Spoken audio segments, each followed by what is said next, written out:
With the paint dry on the upper boom, we can now install the two little eye bolts. So a little bit of medium CA as usual.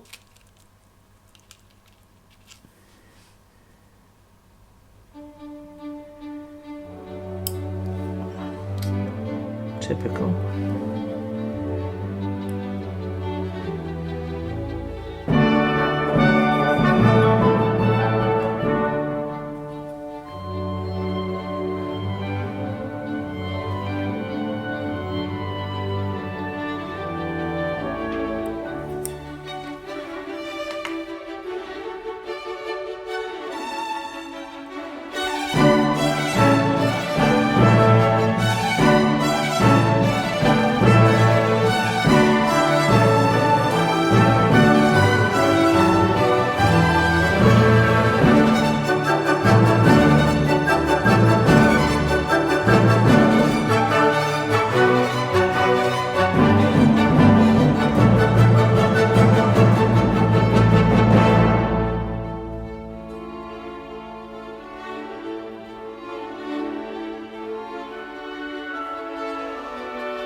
Funny how these things never seem to work particularly well on camera. We will put it in. We test fitted it before. We know it fits. There we go. Just needed to be shown who was boss, that's all. There we go. So that's the eye there, and then which we're going to attach a block to. And then this one with the longer shaft is going to go into the end here.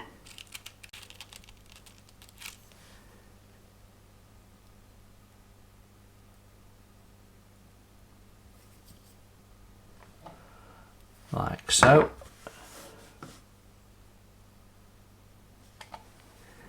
I'm not sure if that should actually be side on as well. I think it should. There we go.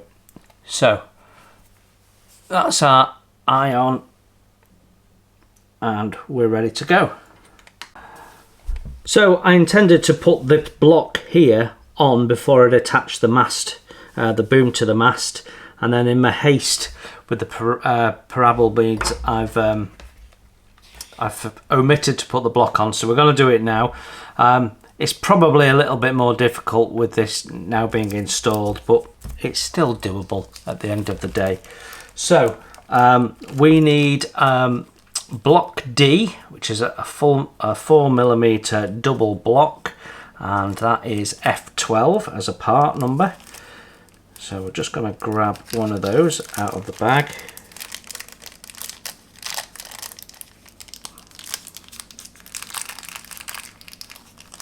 Now, one thing I didn't say is that the instruction on the plan asks you to use 0.2 thread for the parallel beads, but actually there isn't a 0.2 thread supplied, so you're using 0.25 as your closest black thread.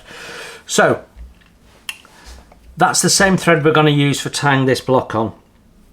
So what we've got to do with this block, as we look at our instructions, is just a there's no eye or anything off it, so we can simply tie that. So what we're going to do is tie a thread around here like so, making sure it's long enough to do our block and our tie, and I'm just going to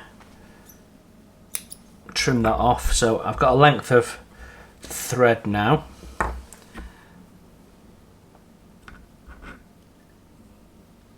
So I'm going to show you a different way of tying this block on to how we did the blocks on the mast. Some of you might find this a bit easier. It's a bit less historically accurate, and it can give you other problems as well, but just for completeness I want to show you this method. So we've done a simple knot, and we're going to just tie that in place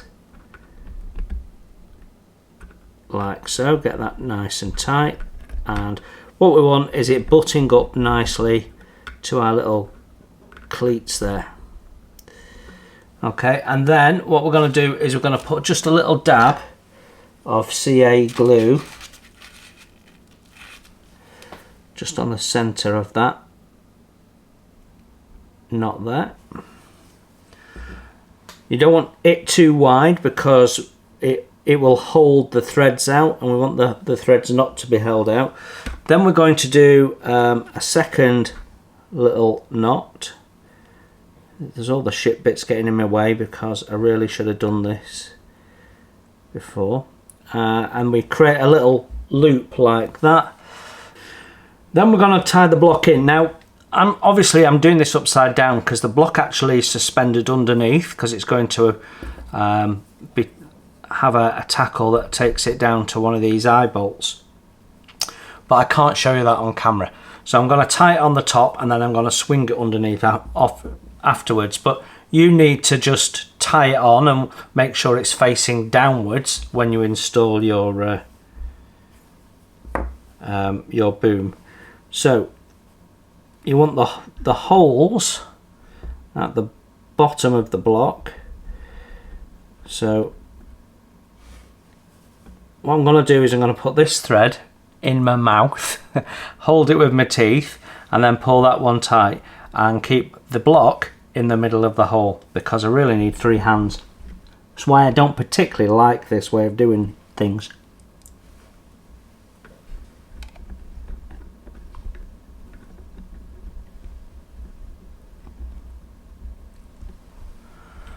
Right, that should be there or thereabouts. If I put a little weight on that line now, I can pull that one tight. Okay, and yeah, the block's not stayed in, and the knot has gone to the bottom, and we need to make sure the knot's at the top. Right, I could do with this not moving. Let me just put this in a jig, 1 sec.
Okay, turning my attention to the bowsprit now.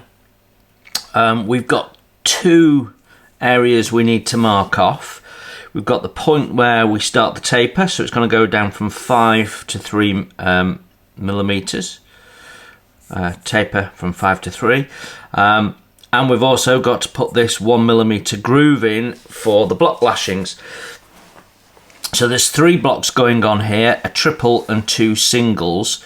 So that will be done in as 3 different lashings is the way I will tackle that, one for each block. So we need to have a little bit of width in there as well, so it's not just a case of putting a saw groove in. You've got to be able to get 3 lots of threads in there. So let's have a look at that first. The reason why I want to do that first is when we do the sanding and tapering, it'll just tidy that cut edge up that we put in at the surface. So I'm going to start with a little bit of tape. Now you'll see I'm pulling off way more than I need to go around once. That's because I want to go around several times. We're going to use this as a guide for the saw. So 3 millimeters, if we put that on here like so. Let me see if I can bring you in a bit closer so you can see what I'm doing better.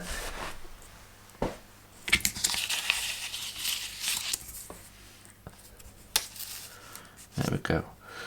So my dowel, just worth mentioning, has got a little bit of, where is it? Just a little bit of a flat on it.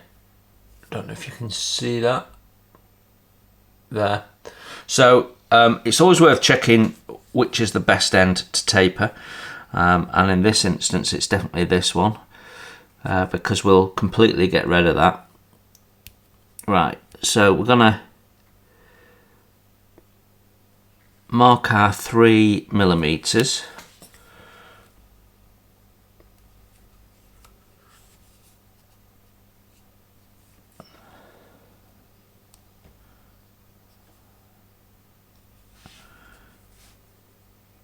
And it's pretty much the width of this tape, so that's handy. There we go. And then we're going to wind the tape round, making sure that we keep it straight.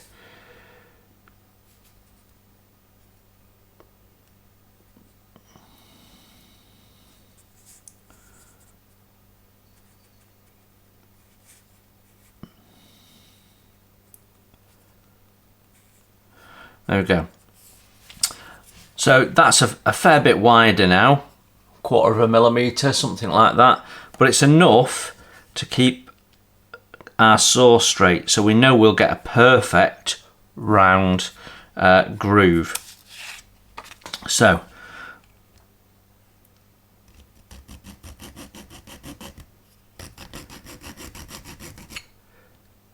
now it needs to be deep enough to take into account the fact that we're removing 2 millimeters.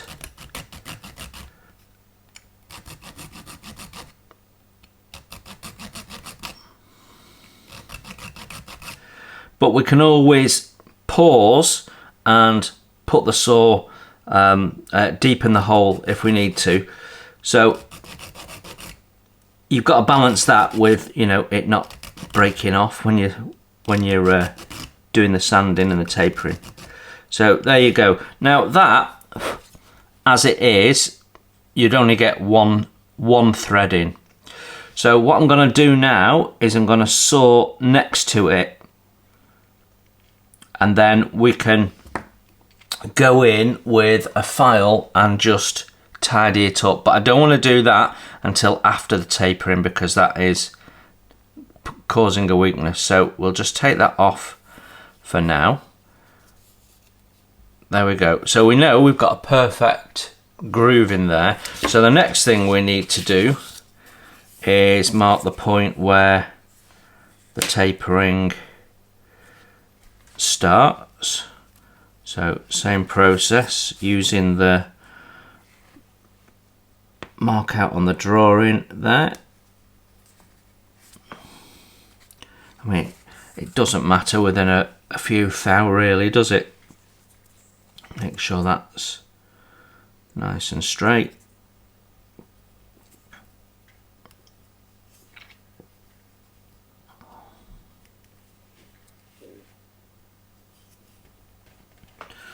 There we go.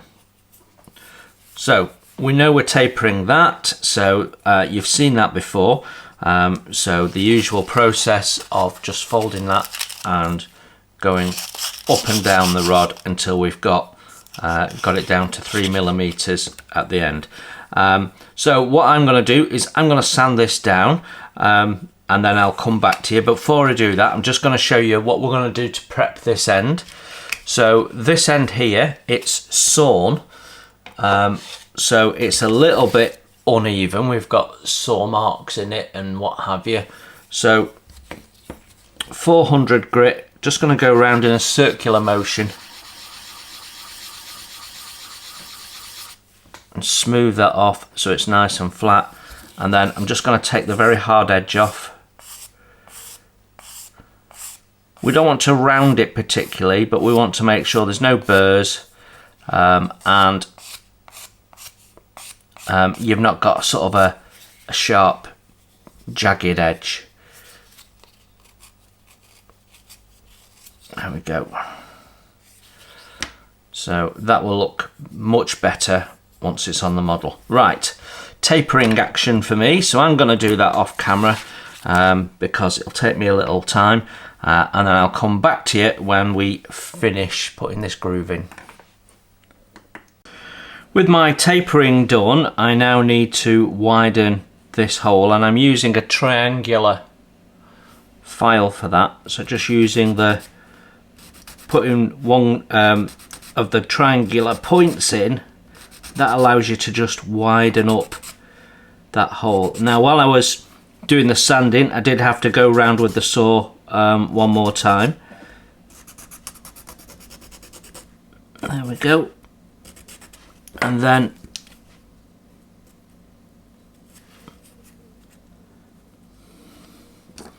that should be wide enough. So just make sure it all looks even.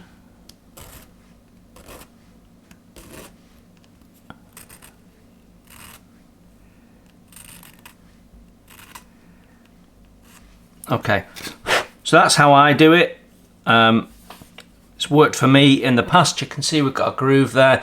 I know it says on the instructions it needs to be a millimetre groove. I'm not going to attempt to measure it, but I know I'm not far off. In fact, let's measure it and just prove that to myself. Where are we? Yeah, just a fraction under a millimetre. So that is probably fine. So what we can do next is look at adding the blocks. So we've got 2 A's and 1 E. So let's get those fished out. That's F9 and F11T. So we're doing the triple block first, and we're going to mount it on our little jig using the single nail and putting it on the middle hole there. And once again I'm using F17, which is the 0.25 black thread, and what we're going to do is we're just going to wrap this block around and like we've done in the past. So shouldn't be difficult. I'm just going to make a loop, plop it round, make sure it's in the grooves, and then we can clamp the thread together, and then I can hold that into the correct place on the block Using the little alligator clip as a weight there just helps, and then one of my thread offcuts is going to be used for tying that tight.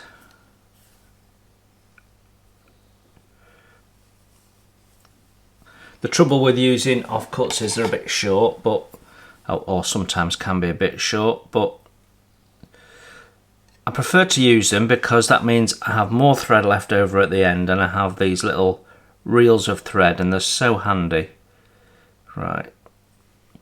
The other thing about rigging is the threads can disappear and you have this sort of spaghetti and you don't know what's what. So there we go. So I pull that tight.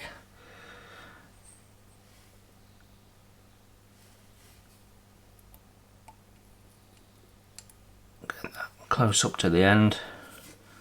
I can pull that really tight this time.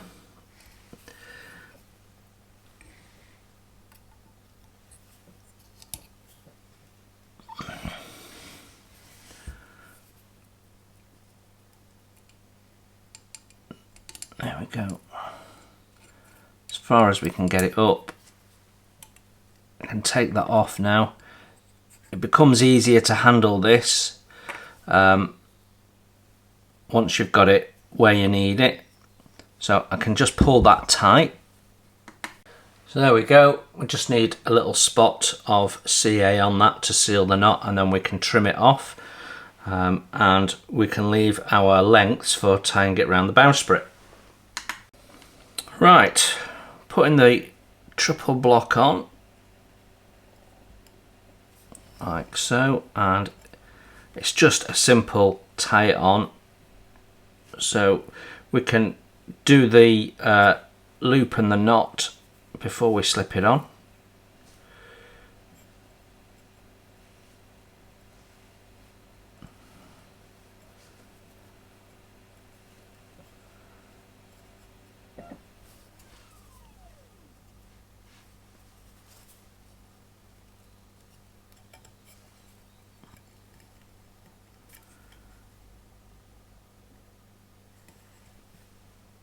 There we go. And I'm just gonna put another knot in.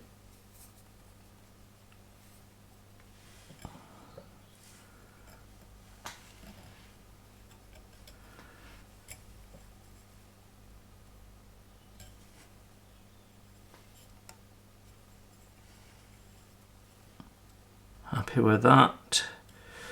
So just a touch of CA just to hold it all into place. Okay.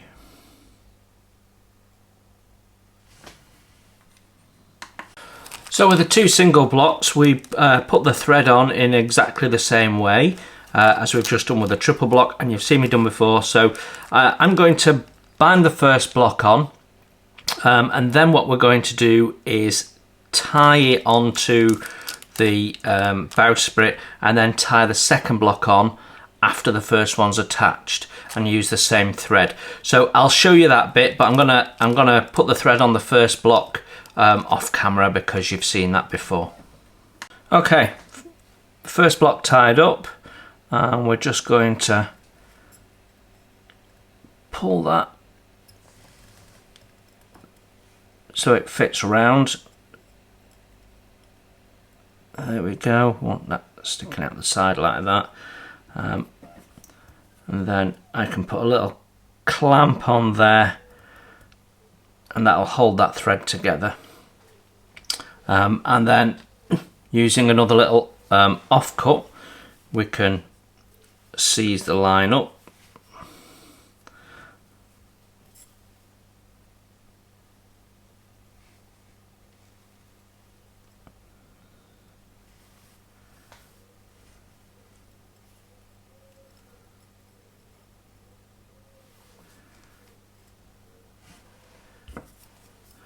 So it's exactly the same process as when you're doing the block.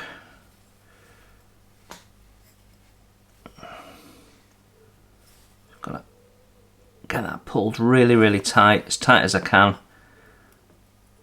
push it right up as far as I can.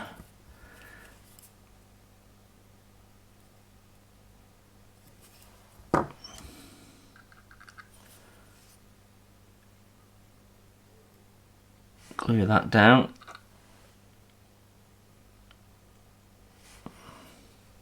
I can take the little weight off now, and then if we make a little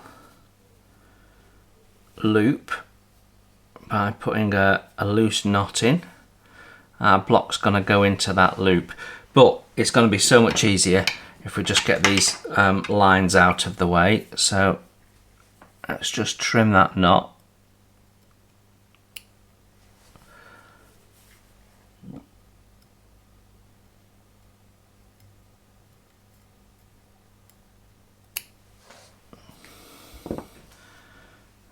Okay.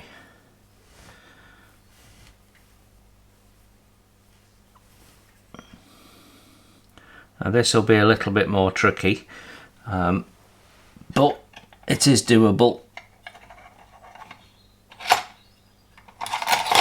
So I'm going to use some self-closing or self-locking tweezers.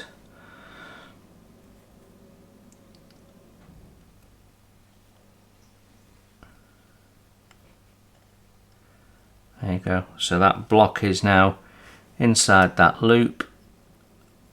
The tweezers are holding the block. I can align everything up like so. Got a nice tight knot on that. A little bit of glue.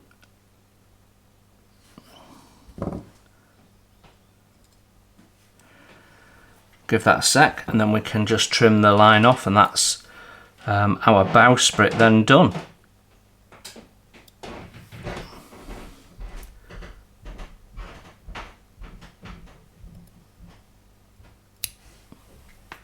There we go. Happy with that. That's all 3 blocks on. Ready to go. With the bowsprit done, we can now make sure that it fits right at the front here, where we've got that little cutout. It needs to be nice and snug. At the moment mine's sitting proud, so it needs to settle down, so we need to cut some of the gun rail back. But if you look at plan sheet 14, you will see that this overhangs a little bit, and I've just measured it and it's 5mm. So what we're going to do, there you go, got that overhanging view. I'm going to measure the 5mm, which is there. And I'm just going to mark it with a bit of tape, so that I can't push it back further than that 5mm. And by doing that, that means as I'm test fitting, I'm always getting it in the correct place. It also means when we come to glue the bowsprit into place, that we've got it in exactly the same location. So let me just grab some tweezers, pass that tape through there.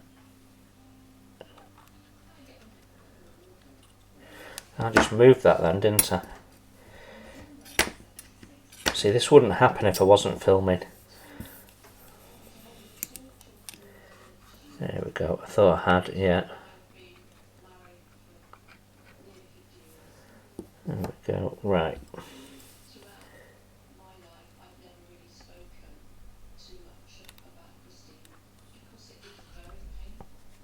Just put my finger on there, stop it moving.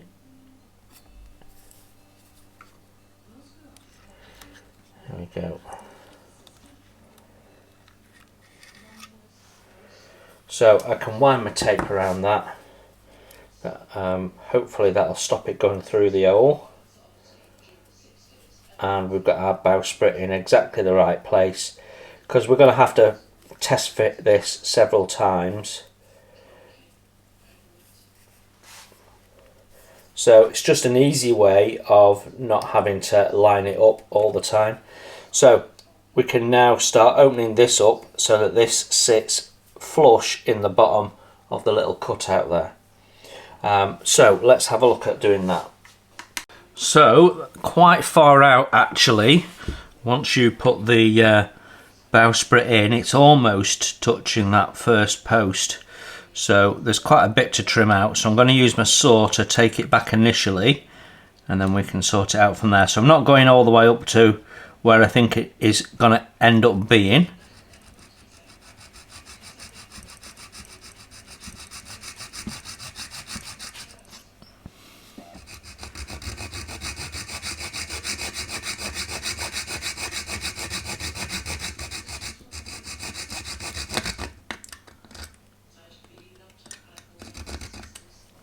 Okay, so with that bit of rail away, the next thing we want to do is just sand the shape back in.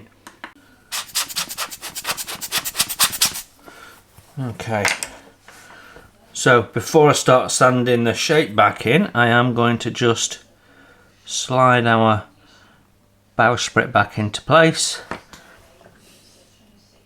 Yeah, that's still not sitting on the bottom. So get my round file, and we've got this little lump here that was underneath the gun rail, just to take back, and we'll test fit again when we've taken that back, because that might be all that's needed.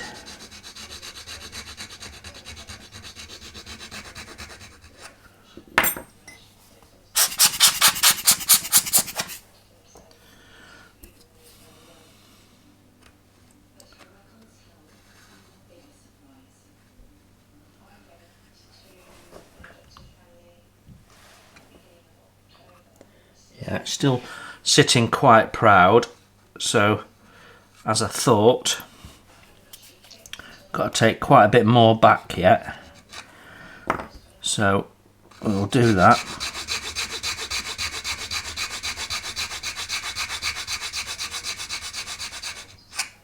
I'm going to get my half moon file now, because it's got a wider circumference.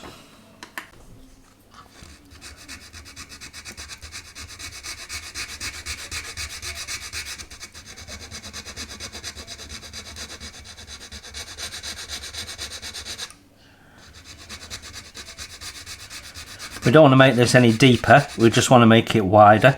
The problem is the bowsprit is coming into contact with something that's stopping it dropping down, so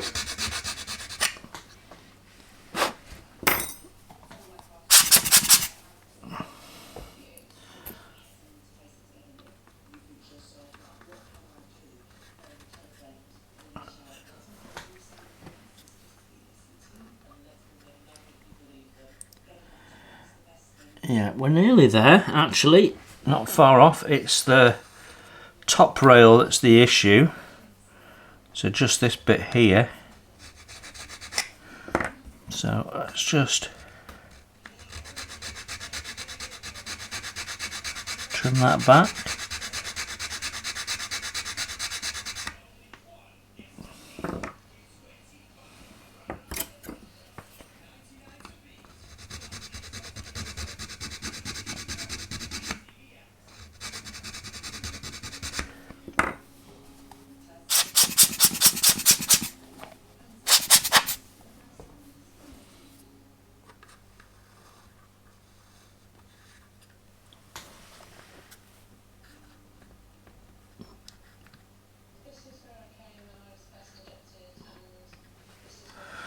Right,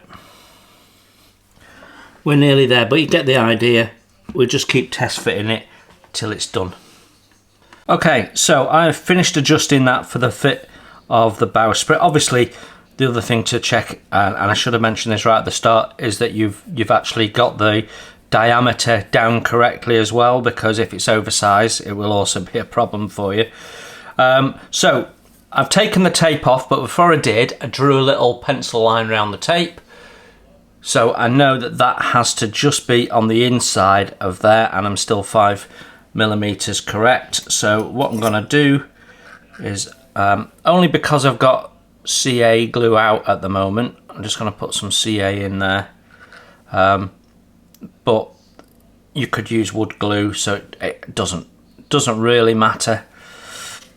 So I know that that's ultimately going to go into the hole there, so we carefully pull that in. I'm going to make sure that my middle block is pointing in the right direction, which is pointing directly upwards, and then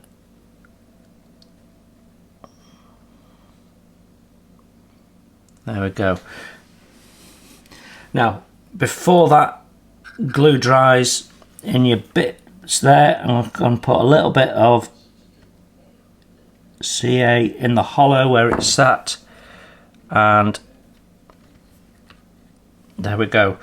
That is our bowsprit installed.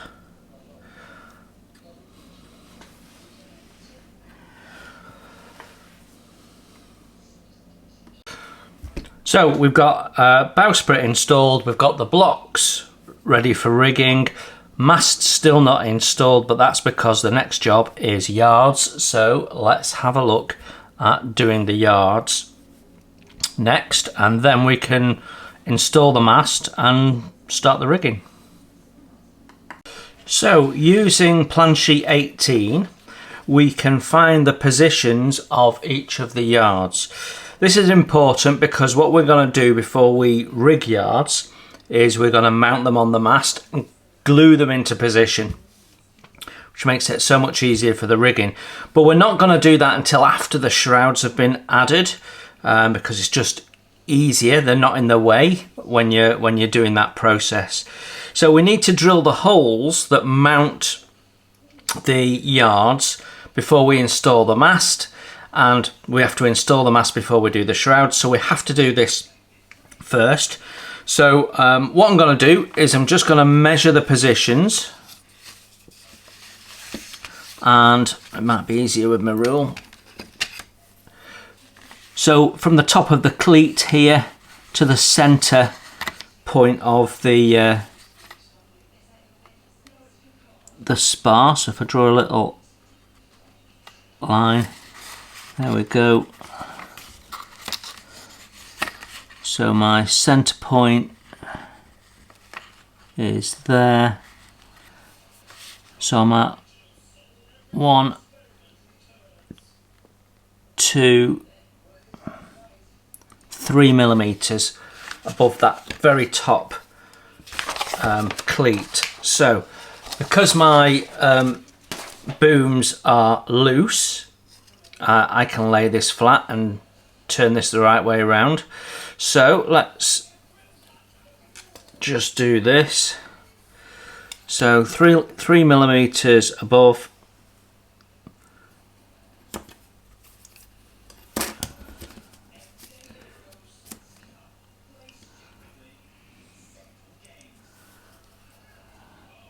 One, two, three. So that's where we need to drill. And I'll do that for the others so you get the general idea. Mark it off, make sure it's facing forward, and drill a little hole. I'll come back to you for the next stage. So having part drilled a hole, obviously we don't want to go all the way through the mast. Let's just see how far down we've gone. We've gone a fair way. What I'm going to do now is I'm going to push a pin into it, like so, and give it a little tap into place. But I do want to just put a little bit of CA glue on the end, which will just help hold everything together. So we'll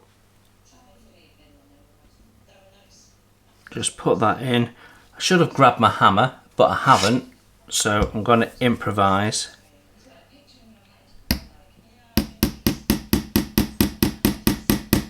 Right, that should hold tight now, because what we've done is we've got the pin in the hole we've drilled, and then the point of the pin has been driven into the wood a little bit, and we're not sticking through, which was the idea. And then what we can do is we can just nip off about half the length of the nail for now. There we go. And then we can shorten that when we need to, but we'll drill another hole in the yard and we'll glue the yard onto there, and that will hold the yard in position when we do all the rigging. So that's what we're going to do with the other holes. So just going to put a little rod in like that, and that just helps keep everything tight. What you don't want to do is try and rig it loose, because it moves everywhere, and you just get really frustrated with it. Believe me, I have tried. Right, cracking on with the spars now, and actually I've been looking through the rigging instructions and plans, and I know I said we'd do the shrouds before the spars. Actually, I think it'll be easier to put the spars on first and then do the shrouds, and but we've got some other rigging to do before the shrouds go on, so yeah, change of plan. What we've got to do here, we've got 3 different stages. We can do the first 2, which is tapering, and then putting the various bits on that are seen here, but we're not going to actually put it into the put this lashings on until we've installed it onto the mast. Yeah, so we've got to find where we're tapering from. So to do that, I'm just running my rule up the length of the picture, the line drawing, and when it becomes fully 4 millimeters wide, which is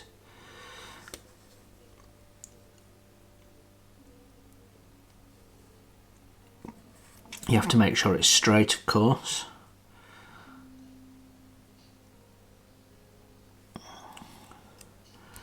So not quite. So thereabouts. Draw a line, and that gives me how much doesn't need to be tapered.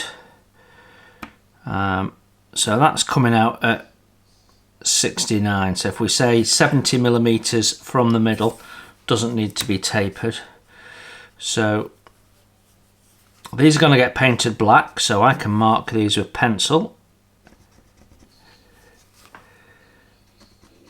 and then we can put some tape on as normal, and we know that we've got to taper this down to 2.5 millimeters diameter, which is a millimeter and a half off, but only on this fairly short distance. So we're not tapering all the way to the middle. That's an important point. And then we've got cleats to put on. We've got these ropes that the sailors stand on, and then we've got a couple of blocks to add on as well. So we can do all of that. So I'm going to taper this off camera. You've seen me do it before. I'm going to put a bit of tape around where we've penciled off, taper this down, and then I'll come back to you when we're doing this bit here. I did nearly forget, the other thing we do need to do is drill a hole to mount it onto the mast, which will set what is the back of the yard. So we can do that now at this stage before we do any tapering. So to do that, we need to mark our central position on here. So I need a longer rule, find the middle, and then just drill a hole in the center. So with my dowel is 20 centimeters and 2 millimeters long. So we do 10 plus 1. That puts my center point. When you're drilling holes, sometimes it's easier just to put a little pilot mark in with a dowel, with an awl, sorry. so your drill bit doesn't slip off the dowel.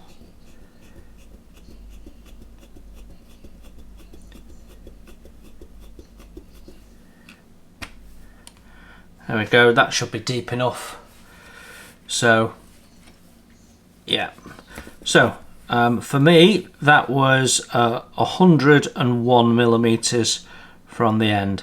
So I can now put my tape on and get that tapered off. So I'll come back to you when that is done. So we have 6 cleats to add, 2 different part numbers, and other than the nub we don't need to clean up anything else. The little tab left behind from taking it out of the fret is the only thing to clean up, because this is all getting painted in the black as per the other wood items on the mast. Same paint, same colour, so it's just making it nice and smooth. So you can see I've got some wet and dry here, and I've just made it slightly wet, and that just helps, I think.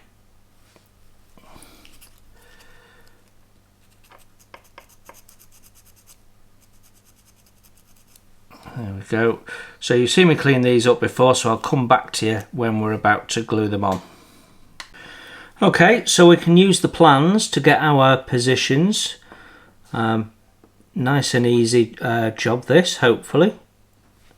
So I'm just going to dab the cleat in a little bit of wood glue, make sure we've got enough underneath for it to bond, and then I'm going to go directly facing up. Make sure it's pressed down. There we go. So that's the first one. Then we have a larger one in the middle. So exactly the same process. Make sure you get the orientation the right way, so the wider bit of the cleat faces inwards.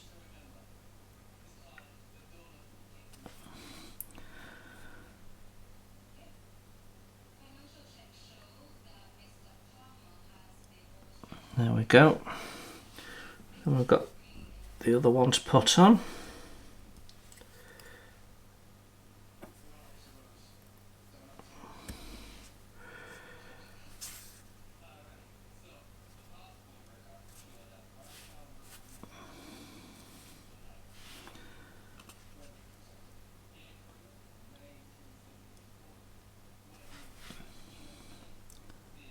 Make sure they're nice and straight and aligned.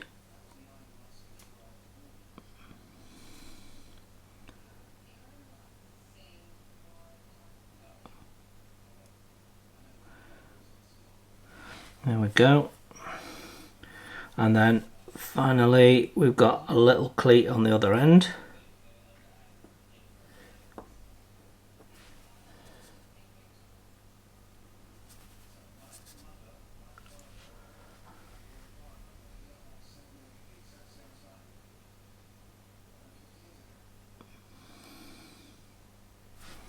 Make sure that's facing up as well, so it's nice and aligned.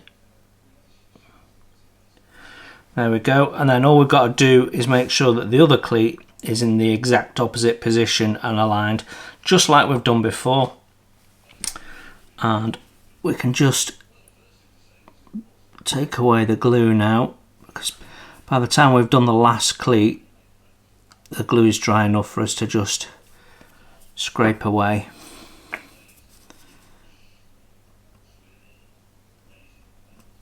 Right, just like that. So with the cleats done, well, I've got another 2 to do, but I'll do those off camera. But with the cleats done, we can now look at the thimble, which is how this will be slung from the mast, and these little foot ropes as well.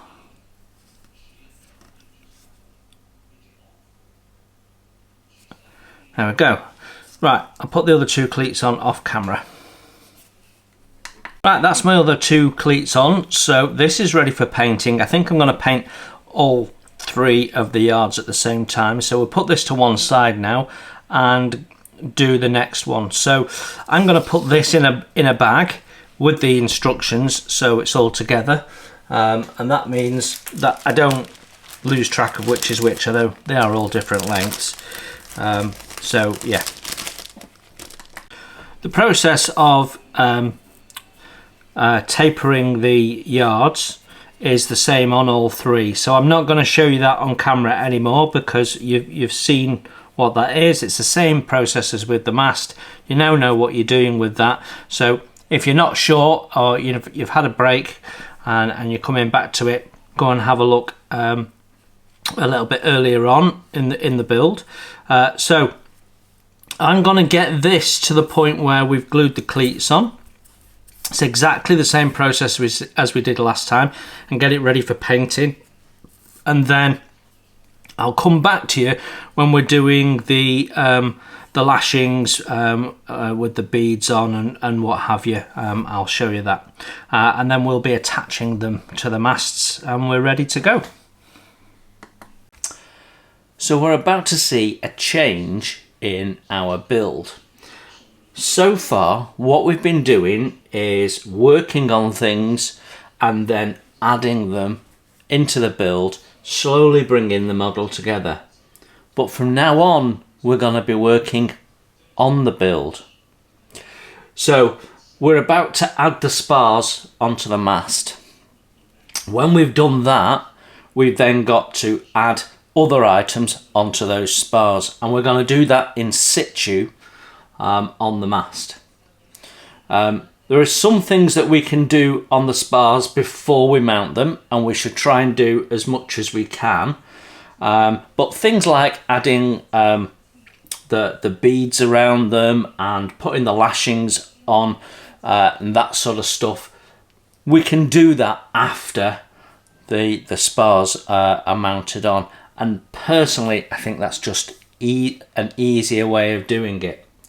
So we've got 1 or 2 blocks and bits to add onto the spars, and then we can add the spars onto the mast.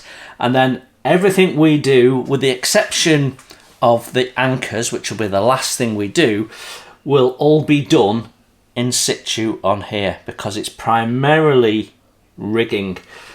So we'll have the stays to put on, and then we'll have the shrouds to put on and other rigging around there. So with no further ado, let's get on with getting these spars sorted and on, because you feel like you're on the final stretch once they're on, although that final stretch can be quite a stretch.